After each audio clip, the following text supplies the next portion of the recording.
Okay, let's dive into this source.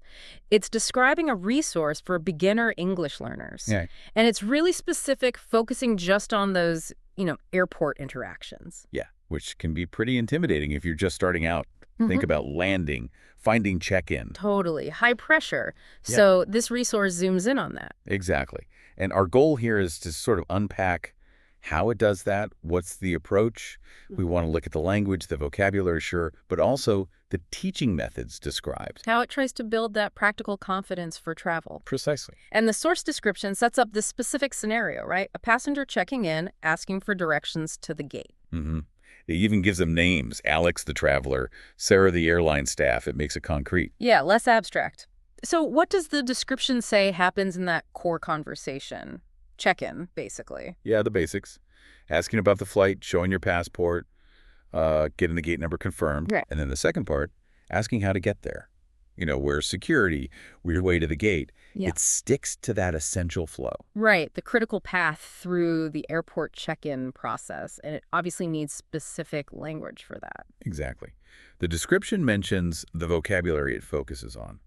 Things like check-in, obviously boarding pass, gate, Standard airport terms. right, but maybe not standard for a total beginner. Also, security check, passport, departure, arrival. The absolute must-know words. You really can't function without them in that context. No way. And it's not just words. The description points out key phrases, like ready-made questions and statements. Oh yeah, like what? Well, things like, where is the check-in counter? Straightforward. Or, here's my passport. Very direct, functional. Yep. And what time does the flight leave? Which gate should I go to?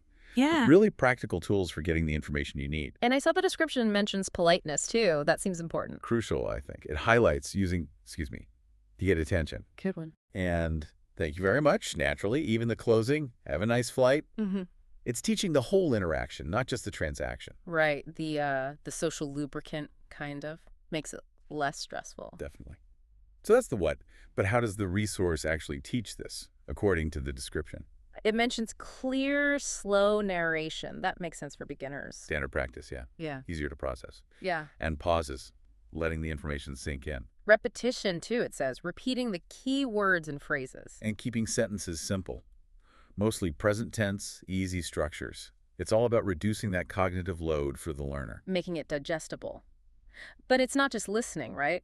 The description talked about practice. Yeah, that's key. It mentions a practice section. Hmm. Listeners repeating things, maybe trying to form their own sentences. Active learning. And even a role play challenge. Yeah. So you go from just understanding to actually, trying to produce the language yourself. Which is the scary part, but necessary. Absolutely necessary for building real confidence.